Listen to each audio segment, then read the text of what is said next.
Hi ಗೆಳೆಯರೆ, Ananthu BK education YouTube ಚಾನಲ್ಗೆ ತಮಗೆಲ್ಲರಿಗೂ ಸ್ವಾಗತ. ಈ ದಿನ ಮೇ 19 ಮತ್ತು 20 GK today current affairs daily MCQ ಪ್ರಶ್ನೆಗಳನ್ನು ನಾವು ಕನ್ನಡದಲ್ಲಿ ನೋಡಲಿದ್ದೇವೆ. ಹೌದಾ? ಬನ್ನಿ ಗೆಳೆಯರೆ, ಮೊದಲನೇ ಪ್ರಶ್ನೆ ಯಾವುದಂತ ನೋಡೋಣ. ಪ್ರಶ್ನೆ: ಇತ್ತೀಚೆಗೆ ಹೈಪರ್ಸಾನಿಕ್ ಕ್ಷಿಪಣಿಗಳಿಗಾಗಿ ಇಂಟರ್ಸೆಪ್ಟ್ಗಳನ್ನು ಜಂಟಿಯಾಗಿ ಅಭಿವೃದ್ಧಿಪಡಿಸಲು ಯಾವ ಎರಡು ದೇಶಗಳು ಒಪ್ಪಂದಕ್ಕೆ ಸಹಿ ಹಾಕಿವೆ ಅಂತ ಪ್ರಶ್ನೆ ಇದೆ. ಇದಕ್ಕೆ ಸರಿಯಾದ ಉತ್ತರ ಆಪ್ಷನ್ ಎ, ಯುನೈಟೆಡ್ ಸ್ಟೇಟ್ಸ್ ಮತ್ತು ಜಪಾನ್ ಸರಿಯಾದ ಉತ್ತರ. ಜಪಾನ್ ಮತ್ತು US 2030 ಹೊತ್ತಿಗೆ ಹೈಪರ್ಸಾನಿಕ್ ಕ್ಷಿಪಣಿಗಳಿಗಾಗಿ ಪ್ರತಿಬಂಧಕಗಳನ್ನು ಅಭಿವೃದ್ಧಿಪಡಿಸುವ ಒಪ್ಪಂದಕ್ಕೆ ಸಹಿ ಹಾಕಿರುವಂಥದ್ದು. ಇದರ ಬೆಲೆ ಎಷ್ಟಂದ್ರೆ $300 ಬಿಲಿಯನ್ ಆಗಿರ್ತದೆ. ಆಗಸ್ಟ್ನಲ್ಲಿ ಘೋಷಿಸಲ್ಪಟ್ಟ ಈ ಯೋಜನೆಯು ಜಪಾನ್ನ ಸುತ್ತಲಿನ ಕ್ಷಿಪಣಿ ತಂತ್ರಜ್ಞಾನದಲ್ಲಿನ ತ್ವರಿತ ಪ್ರಗತಿಯನ್ನು ಇದು ತಿಳಿಸುವಂಥದ್ದಾಗಿದೆ. ಹೌದಾ? ಜಪಾನ್ 2024 ಅಭಿವೃದ್ಧಿಗಾಗಿ $75 ಶತಕೋಟಿ ಅಂದರೆ $480 ಮಿಲಿಯನ್ ಹಂಚಿಕೆ ಮಾಡಿದೆ. ಹೈಪರ್ಸಾನಿಕ್ ಕ್ಷಿಪಣಿಗಳ ವೇಗ ಮತ್ತು ಅನಿಯಮಿತ ಪಥಗಳು ಅವುಗಳನ್ನು ಪ್ರತಿಬಂಧಿಸಲು ಕಷ್ಟಕರವಾಗಿರುತ್ತದೆ. ಚೀನಾ ಮತ್ತು ಉತ್ತರ ಕೊರಿಯಾದೊಂದಿಗೆ ಹೆಚ್ಚುತ್ತಿರುವಂತಹ ಉದ್ವಿಗ್ನತೆಯ ಮಧ್ಯೆ ಜಪಾನ್ನ ರಕ್ಷಣಾ ಬಜೆಟ್ ಹೆಚ್ಚಾಯಿತು. ಹೌದಾ? ಇನ್ನು ಮುಂದಿನ ಪ್ರಶ್ನೆ: ಇತ್ತೀಚೆಗೆ ವಿಶ್ವದ ಎತ್ತರದ ಸ್ಪರ್ಧೆಯ ಪೋಲ್ ಅನ್ನು ಯಾವ ದೇಶದಲ್ಲಿ ತೆರೆಯಲಾಗಿದೆ? ಇತ್ತೀಚೆಗೆ ವಿಶ್ವದ ಅತಿ ಎತ್ತರದ ಪೋಲ್ ಯಾವ ದೇಶದಲ್ಲಿ ತೆರೆಯಲಾಗಿದೆ ಅಂತ ಕೇಳಿದರೆ ಇದಕ್ಕೆ ಸರಿಯಾದ ಉತ್ತರ ಆಪ್ಷನ್ ಸಿ, ಭೂತಾನ್ ಸರಿಯಾದ ಉತ್ತರ. ವರ್ಲ್ಡ್ ಅಕ್ವಾಟಿಕ್ಸ್ ಮತ್ತು ಭೂತಾನ್ ಅಕ್ವಾಟಿಕ್ಸ್ ಫೆಡರೇಷನ್ ಭೂತಾನ್ನ ಮೊದಲ ಸ್ಪರ್ಧೆಯ ಈಜುಕೊಳವನ್ನು ಥಿಂಪುವಿನಲ್ಲಿ ಪೂಲ್ಸ್ ಫಾರ್ ಆಲ್ ಕಾರ್ಯಕ್ರಮದ ಮೂಲಕ ಉದ್ಘಾಟಿಸಲಾಗಿದೆ. ಪೂಲ್ ಅಂದ್ರೆ ಒಂದು ಈಜುಕೊಳ ಎಂದರ್ಥ. ಇದು 8200 ಅಡಿ ಎತ್ತರದಲ್ಲಿರುವಂತಹ ಸೌಲಭ್ಯವು ವಿಶ್ವದ ಅತಿ ಎತ್ತರದ ಈಜುಕೊಳವಾಗಿದೆ. ಹೌದಾ? 2019ರಲ್ಲಿ ಪ್ರಾರಂಭವಾದಂತಹ ಈ ಉಪಕ್ರಮವು ಜಾಗತಿಕವಾಗಿ ಉನ್ನತ ಮಟ್ಟದ ಜಲಚರ ಸೌಲಭ್ಯಗಳನ್ನು ಒದಗಿಸುವ ಗುರಿಯನ್ನು ಹೊಂದಿದೆ. ಜಲಚರ ಕ್ರೀಡೆಗಳು ಉತ್ತೇಜಿಸುತ್ತದೆ ಮತ್ತು ಹೊಸ ಪೂಲ್ ಭೂತಾನ್ ಜಲ ಕ್ರೀಡೆ ಅಭಿವೃದ್ಧಿಗೆ ಮಹತ್ವದ ಮೇಲುಗಳನ್ನು ಸೂಚಿಸುವಂತದ್ದಾಗಿರ್ತದೆ. ಹೌದಾ? ಇನ್ನು ಮುಂದಿನ ಪ್ರಶ್ನೆ: ವಿಶ್ವ ದೂರ ಸಂಪರ್ಕ ಮತ್ತು ಮಾಹಿತಿ ಸೊಸೈಟಿ 2024 ಥೀಮ್ ಏನು ಅಂತ ಪ್ರಶ್ನೆ ಇದೆ. ಇದಕ್ಕೆ ಸರಿಯಾದ ಉತ್ತರ ಆಪ್ಷನ್ ಬಿ, ಸುಸ್ಥಿರ ಅಭಿವೃದ್ಧಿಗಾಗಿ ಡಿಜಿಟಲ್ ನಾವೀನ್ಯತೆ ಎಂಬುದು ಇದರ ಥೀಮ್ ಆಗಿದೆ. ಸಮಾಜಗಳಲ್ಲಿ ICT ಮತ್ತು ಇಂಟರ್ನೆಟ್ ಬಳಕೆಯನ್ನು ಅನ್ವಯಿಸಲು ಮತ್ತು ಡಿಜಿಟಲ್ ವಿಭಜನೆಯನ್ನು ಪರಿಹರಿಸಲು ವಾರ್ಷಿಕವಾಗಿ ಮೇ 17ರಂದು ವಿಶ್ವ ದೂರ ಸಂಪರ್ಕ ಮತ್ತು ಮಾಹಿತಿ ಸಮಾಜ ದಿನವನ್ನು ಆಚರಿಸಲಾಗ್ತದೆ. ಪ್ರತಿ ವರ್ಷ ITU ಒಂದು ಥೀಮ್ ಅನ್ನು ಆಯ್ಕೆ ಮಾಡಿಕೊಂಡು ಇದನ್ನು ಆಚರಣೆ ಮಾಡ್ತದೆ. ಇನ್ನು 2024 ಥೀಮ್ ಏನಾಗಿದೆ ಅಂದ್ರೆ ಇದು ಸುಸ್ಥಿರ ಅಭಿವೃದ್ಧಿಗಾಗಿ ಡಿಜಿಟಲ್ ಇನೋವೇಷನ್ ಎಂಬುದು ಈ ವರ್ಷದ ಥೀಮ್ ಆಗಿರ್ತದೆ. 1987ರ ಬ್ರಂಟ್ ಲ್ಯಾಂಡ್ ಆಯೋಗದ ವರದಿಯಿಂದ ವ್ಯಾಖ್ಯಾನಿಸಲಾದಂತಹ ಸುಸ್ಥಿರ ಅಭಿವೃದ್ಧಿಯು ಭವಿಷ್ಯದ ಪೀಳಿಗೆಯ ಸಾಮರ್ಥ್ಯವನ್ನು ರಾಜಿ ಮಾಡಿಕೊಳ್ಳದೆ ಪ್ರಸ್ತುತ ಅಗತ್ಯತೆಗಳನ್ನು ಪೂರೈಸುವ ಗುರಿಯನ್ನು ಇದು ಹೊಂದಿರುವಂಥದ್ದು. ಹೌದಾ? ಇನ್ನು ಮುಂದಿನ ಪ್ರಶ್ನೆ: ಇತ್ತೀಚೆಗೆ ಭಾರತ ಜಿಂಬಾಬ್ವೆ ಜಂಟಿ ವ್ಯಾಪಾರ ನೀತಿ JTS 3ನೇ ಅಧಿವೇಶನ ಎಲ್ಲಿ ನಡೆಯಿತು ಅಂತ ಪ್ರಶ್ನೆ ಕೇಳಿದ್ದಾರೆ. ಇದಕ್ಕೆ ಸರಿಯಾದ ಉತ್ತರ ಆಪ್ಷನ್ ಎ, ನವದೆಹಲಿ ಸರಿಯಾದ ಉತ್ತರ. ಭಾರತ ಜಿಂಬಾಬ್ವೆ ಜಂಟಿ ವ್ಯಾಪಾರ ಸಮಿತಿಯ 3ನೇ ಅಧಿವೇಶನವು ಮೇ 13ರಿಂದ 14ರವರೆಗೆ ನವದೆಹಲಿಯಲ್ಲಿ ಇದು ನಡೆದಿರುವಂಥದ್ದು. ಭಾರತದ ಪ್ರಿಯಾ ಪಿ ನಾಯರ್ ಮತ್ತು ಜಿಂಬಾಬ್ವೆಯ ರೋಡೋ ಎಂ ಪರಾನಿಸಿಯವರ ಸಹ ಅಧ್ಯಕ್ಷತೆಯಲ್ಲಿ ದ್ವಿಪಕ್ಷೀಯ ವ್ಯಾಪಾರವನ್ನು ಹೆಚ್ಚಿಸುವ ಬಗ್ಗೆ ಕೇಂದ್ರೀಕರಿಸಿದೆ. ಹೂಡಿಕೆ ಮತ್ತು ಆರೋಗ್ಯ ರಕ್ಷಣೆ, ನವೀಕರಿಸಬಹುದಾದಂತಹ ಇಂಧನ, ಡಿಜಿಟಲ್ ಆರ್ಥಿಕತೆಯಂತ ವಿವಿಧ ಕ್ಷೇತ್ರಗಳಲ್ಲಿ ನಿಯಂತ್ರಕ ಸಹಕಾರಕ್ಕಾಗಿ MOUಗಳನ್ನು ಅನ್ವೇಷಿಸಲು ಮತ್ತು ಹೂಡಿಕೆ ಪ್ರಚಾರ ಮಾಡುವ ಏಜೆನ್ಸಿಗಳು ಮತ್ತು ಚೇಂಬರ್ ಆಫ್ ಕಾಮರ್ಸ್ ನಡುವಿನ ಸಂಬಂಧಗಳನ್ನು ಬಲಪಡಿಸಲು ಎರಡೂ ದೇಶದವರು ಕೂಡ ಒಪ್ಪಿಕೊಂಡಿರುವಂತದ್ದು. ಹೌದಾ? ಇನ್ನು ಮುಂದಿನ ಪ್ರಶ್ನೆ: ಇತ್ತೀಚೆಗೆ ರಕ್ಷಣಾ ಕುರಿತಾದಂತಹ 12ನೇ ಭಾರತ ಮಂಗೋಲಿಯಾ ಜಂಟಿ ಕಾರ್ಯ ಈ ಗುಂಪು ಸಭೆಯು ಎಲ್ಲಿ ನಡೆಯಿತು ಅಂತ ಪ್ರಶ್ನೆ ಇದೆ. JWG ಸಭೆ ಎಲ್ಲಿ ನಡೆಯಿತು ಅಂತ ಪ್ರಶ್ನೆ ಕೇಳಿದಾರೆ. ಇದಕ್ಕೆ ಸರಿಯಾದ ಉತ್ತರ ಆಪ್ಷನ್ ಸಿ, ಉಲಾನ್ ಬಾತರ್ನಲ್ಲಿ ಈ ಸಭೆಯು ನಡೆಯಿತು. ಉಲಾನ್ ಬಾತರ್. ಭಾರತ ಮತ್ತು ಮಂಗೋಲಿಯನ್ ರಕ್ಷಣಾ ಮಂತ್ರಿಗಳ 12ನೇ ಜಂಟಿ ಕಾರ್ಯಕಾರಿ ಗುಂಪು ತಮ್ಮ ವಾರ್ಷಿಕ ಸಭೆಗಳ ಭಾಗವಾಗಿ ಮೇ 16ರಿಂದ 17ರವರೆಗೆ 2024ರಂದು ಉಲಾನ್ ಬಾತರ್ನಲ್ಲಿ ನಡೆಯಿತು. ಇಲ್ಲಿ ಭೇಟಿಯಾಗಿ ಈ ಸಭೆ ನಡೆಯಿತು.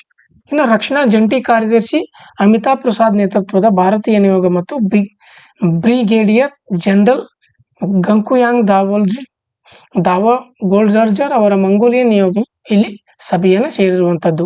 ಚರ್ಚೆಗಳು ಏನು ನಡೆದವು ಅಂದ್ರೆ ದ್ವಿಪಕ್ಷೀಯ ಸಹಕಾರ, ಭಾರತೀಯ ಸಶಸ್ತ್ರ ಪಡೆಗಳ ಸಾಮರ್ಥ್ಯಗಳು ಮತ್ತು ರಕ್ಷಣಾ ಉತ್ಪಾದನೆಯಲ್ಲಿ ಸಂಭಾವ್ಯ ಸಹಯೋಗಗಳನ್ನು ಒಳಗೊಂಡಿತ್ತು. ಎರಡೂ ಕಡೆಯವರು ನಡೆಯುತ್ತಿರುವ ಸಹಕಾರದ ಬಗ್ಗೆ ತೃಪ್ತಿಯನ್ನು ವ್ಯಕ್ತಪಡಿಸಿದರು ಮತ್ತು ಅದನ್ನು ಮತ್ತಷ್ಟು ಹೆಚ್ಚಿಸಲು ವಾಗ್ದಾನ ಮಾಡಿರುವಂಥದ್ದು. ಇನ್ನು ಮುಂದಿನ ಪ್ರಶ್ನೆ, ಇತ್ತೀಚೆಗೆ ಯಾವ ಸಚಿವಾಲಯವು ಅರುಣಾಚಲ ಪ್ರದೇಶ, ಉತ್ತರಾಖಂಡ ಮತ್ತು ಸಿಕ್ಕಿಂನಲ್ಲಿ ವೈಬ್ರೆಂಟ್ ವಿಲೇಜ್ ಕಾರ್ಯಕ್ರಮದ ಅಡಿಯಲ್ಲಿ 113 ರಸ್ತೆಗಳನ್ನು ಮಂಜೂರು ಮಾಡಿದೆ ಅಂತ ಪ್ರಶ್ನೆ ಇದೆ. ಇದಕ್ಕೆ ಸರಿಯಾದ ಉತ್ತರ ಆಪ್ಷನ್ ಬಿ, ಗೃಹ ವ್ಯವಹಾರಗಳ ಸಚಿವಾಲಯವು ಇದಕ್ಕೆ ಸರಿಯಾದ ಉತ್ತರ.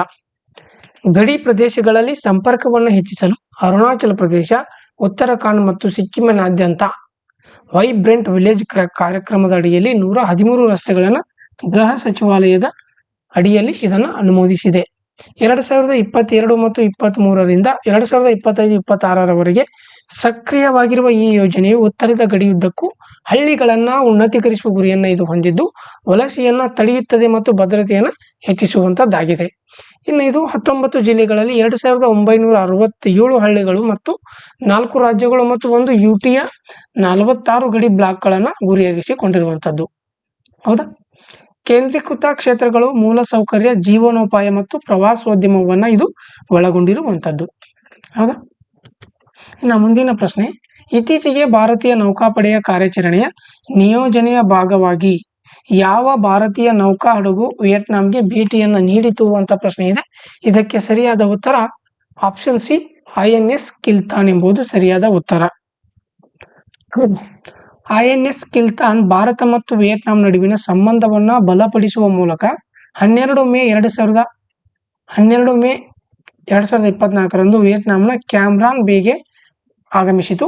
ಭಾರತೀಯ ನೌಕಾಪಡೆಯ ಪೂರ್ವ ನೌಕಾಪಡೆಯ ನಿಯೋಜನೆಯ ಭಾಗವಾಗಿರುವ ಈ ಭೇಟಿಯು ವೃತ್ತಿಪರ, ಸಾಮಾಜಿಕ ಮತ್ತು ಸಮುದಾಯ ವಿನಿಮಯಕ್ಕೆ ಒತ್ತು ನೀಡುವಂಥದ್ದಾಗಿದೆ.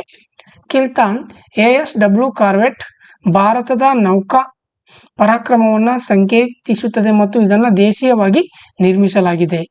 ಎರಡು ನೌಕಾಪಡೆಗಳ ನಡುವಿನ ಪರಸ್ಪರ ಕಾರ್ಯಸಾಧ್ಯತೆಯನ್ನು ವರ್ಧಿಸುವ ಮತ್ತು ಅದರ ಹಂಚಿಕೆಯ ಮೌಲ್ಯಗಳನ್ನು ಪ್ರತಿಬಿಂಬಿಸುವ ಒಂದು ಸಾಗರ ಪಾಲುದಾರಿಕೆಯ ವ್ಯಾಯಾಮದಲ್ಲಿ ಭೇಟಿಯು ಮುಕ್ತಾಯಗೊಳ್ಳುತ್ತದೆ. ಹೌದಾ?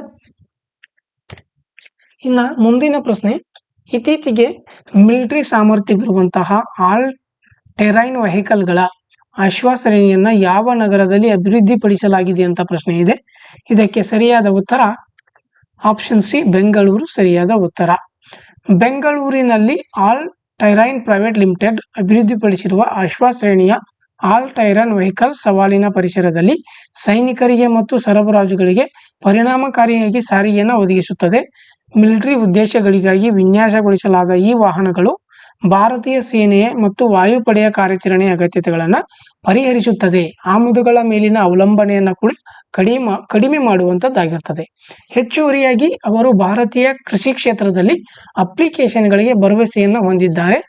ದೇಶೀಯ ಉತ್ಪಾದನೆ ಮತ್ತು ರಕ್ಷಣಾ ಸಾಮರ್ಥ್ಯಗಳಲ್ಲಿ ಕಾರ್ಯತಂತ್ರದ ಅಭಿವೃದ್ಧಿಯನ್ನು ಗುರುತಿಸುತ್ತಾರೆ. ಹೌದಾ?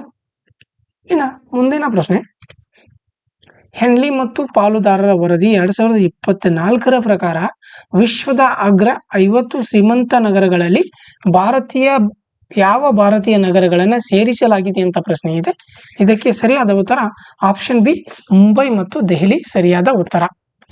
ಭಾರತದ ಸುಸ್ಥಿರ ಆರ್ಥಿಕ ಬೆಳವಣಿಗೆಗೆ ಸಾಕ್ಷಿಯಾಗಿ ಹೆನ್ಲಿ ಮತ್ತು ಪಾರ್ಟ್ನರ್ಸ್ ಮತ್ತು ನ್ಯೂ ವರ್ಲ್ಡ್ ವೆಲ್ತ್ನ ಶ್ರೀಮಂತ ನಗರಗಳ ವರದಿಯು 2024ರ ಪ್ರಕಾರ ಮುಂಬೈ ಮತ್ತು ದೆಹಲಿ ವಿಶ್ವದಾದ್ಯಂತ ಅಗ್ರ 50 ಶ್ರೀಮಂತ ನಗರಗಳಲ್ಲಿ ಪಾದಾರ್ಪಣೆಯನ್ನು ಮಾಡಿರುವಂಥದ್ದು. ಮುಂಬೈ 24ನೇ ಸ್ಥಾನವನ್ನು ಪಡೆದುಕೊಂಡರೆ ದೆಹಲಿ 37ನೇ ಸ್ಥಾನವನ್ನು ಪಡೆದುಕೊಂಡಿರುವಂಥದ್ದು. ಹೌದಾ? ಹಾಗಾದ್ರೆ ಮುಂಬೈ ಎಷ್ಟನೇ ಸ್ಥಾನದಲ್ಲಿದೆ? 24ನೇ ಸ್ಥಾನದಲ್ಲಿ, ದೆಹಲಿ 37ನೇ ಸ್ಥಾನದಲ್ಲಿ ಇರುವಂಥದ್ದು. ಇನ್ನು ಮುಂದಿನ ಪ್ರಶ್ನೆ, ಇತ್ತೀಚೆಗೆ ಭಾರತದ 85ನೇ ಚೆಸ್ ಗ್ರ್ಯಾಂಡ್ ಮಾಸ್ಟರ್ ಆದ ಪಿ ಶ್ಯಾಮ್ನಿ ಗಿಲ್ ಯಾವ ರಾಜ್ಯಕ್ಕೆ ಸೇರಿದವರು ಅಂತ ಪ್ರಶ್ನೆ ಇದೆ. ಇದಕ್ಕೆ ಸರಿಯಾದ ಉತ್ತರ ಆಪ್ಷನ್ ಡಿ, ತಮಿಳುನಾಡಿನ ರಾಜ್ಯದವರು. ಹೌದಾ, ಇವರು ತಮಿಳುನಾಡಿನ ರಾಜ್ಯದವರು. ತಮಿಳುನಾಡು ಮೂಲದ ಪಿ ಶ್ಯಾಮ್ನಿ ಗಿಲ್ ಅವರು 31ನೇ ವಯಸ್ಸಿನಲ್ಲಿ ಭಾರತದ 85ನೇ ಚೆಸ್ ಗ್ರ್ಯಾಂಡ್ ಮಾಸ್ಟರ್. ಅವರು ತಮ್ಮ ವೃತ್ತಿ ಜೀವನವನ್ನು 8ಕ್ಕೆ ಪ್ರಾರಂಭಿಸಿ ಅವರು 2024ರ ದುಬೈ ಪೊಲೀಸ್ ಮಾಸ್ಟರ್ಸ್ ಚೆಸ್ ಟೂರ್ನಮೆಂಟ್ನಲ್ಲಿ ತಮ್ಮ 3ನೇ GM ಮಾನದಂಡಗಳನ್ನು ಪಡೆದಿರುವಂಥದ್ದು. ಆರ್ ವೈಶಾಲಿ ಅವರಿಗೆ ಮೊದಲು 84ನೇ ಭಾರತೀಯ ಗ್ರ್ಯಾಂಡ್ ಮಾಸ್ಟರ್ ಆಗಿ ಆಯ್ಕೆಯಾಗಿರುವುದು. ಇವರು 85ನೇ ಗ್ರ್ಯಾಂಡ್ ಮಾಸ್ಟರ್ ಆಗಿ ಆಯ್ಕೆಯಾಗಿದ್ದಾರೆ. ಟೂರ್ನಿಗೂ ಮುನ್ನ ಶ್ಯಾಮ್ನಿ ಗಿಲ್ ಅವರಿಗೆ 1 ಗೆಲುವು ಮತ್ತು 8 ಡ್ರಾ ಅಗತ್ಯವಿತ್ತು. 2012ರಲ್ಲಿ 2500 ELO ರೇಟಿಂಗ್ ಪಾಯಿಂಟ್ಗಳು ಮತ್ತು 2 GM ನಾರ್ಮ್ಗಳನ್ನು ಸಂಗ್ರಹಿಸಿರುವುದರೊಂದಿಗೆ ಅವರು ದುಬೈನಲ್ಲಿ ಸಾಧಿಸಿದ 3ನೇ ಗ್ರ್ಯಾಂಡ್ ಮಾಸ್ಟರ್ ನಾರ್ಮ್ಗಾಗಿ 12 ವರ್ಷಗಳ ಕಾಲ ಕಾಯ್ದಂತಾಗಿದೆ. ಹೌದಾ, ಇನ್ನು ಈ ಕ್ಲಾಸ್ ಯಾರಿಗೆಲ್ಲ ಇಷ್ಟವಾಗಿದೆ ಅವರು ಲೈಕ್ ಮಾಡಿ, ಶೇರ್ ಮಾಡಿ ಮತ್ತು ದಯವಿಟ್ಟು ಕಮೆಂಟ್ಸ್ಗಳನ್ನು ಮಾಡಿ. ನೀವೇನಾದರೂ ನನ್ನ ಚಾನಲ್ಗೆ ಹೊಸಬರಾಗಿದ್ದರೆ ಸಬ್ಸ್ಕ್ರೈಬ್ ಅನ್ನು ಮಾಡ್ಕೊಳ್ಳಿ, ಏಕೆಂದರೆ ನಾನು ಮಾಡುವಂಥ ಪ್ರತಿದಿನದ ವಿಡಿಯೋದ ನೋಟಿಫಿಕೇಶನ್ ನಿಮಗೆ ಬರುತ್ತೆ. ಹೌದಾ, ಥ್ಯಾಂಕ್ ಯು.